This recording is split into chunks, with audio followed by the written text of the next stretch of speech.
Deklarat për shtyp. Me cilësinë e kandidatit për deputet të Partisë Frymëmarrje Demokratike për qarkun Shkodër, sjell para opinionit publik atë që 3 ditë më parë u quajti si dhënie kesë të parë të dëmshpërblimit për banorët e zonave të përmbytura. Ashtu edhe siç filloi 3 vite më parë, ashtu po vazhdon ky mashtrim i cili do të përfundojë me 23 qershor.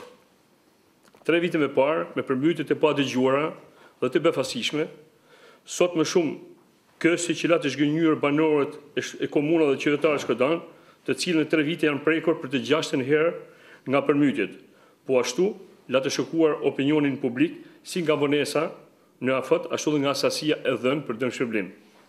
Kjo është ajo që quhet keqeverisje. Qeveria u premtoi dëmshpërblim, por përmbytja nga mbashtrimi që ka më rënë se nga ujërat e lënë për qefin e tyre të lumeve drinë dhe buna.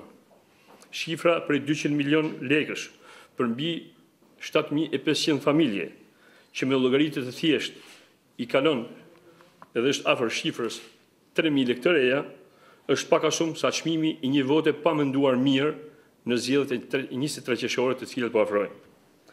Ironia qëndron në faktin se në vend që liçeni i Shkodrës dhe tërësira ujore e kësaj zone të jenë instrument zhvillimi ekonomik, ato çdo vit kthehen në element fatkeqësisht natyror dhe njerëzore.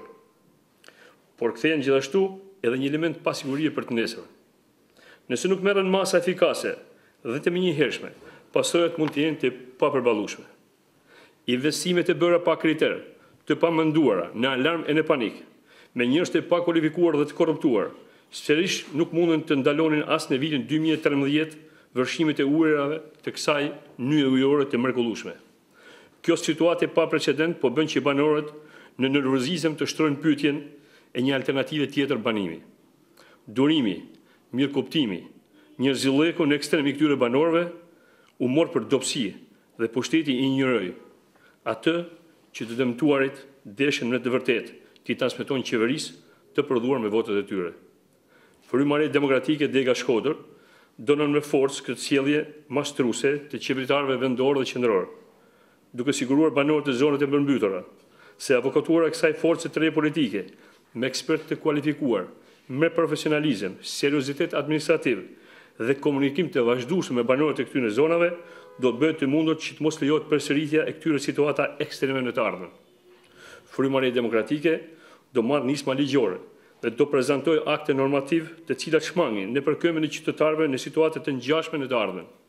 Shkodranët, qytetarët e saj, nuk kërkojnë mëshirë, por respekt, nuk kërkojnë lëmosh, por zbatim të ligjit, nuk kërkojnë llogaritje sharake financiare, por të drejtat e tyre bazuar në aktet ligjore në fuqi. Ju faleminderit gjithëve.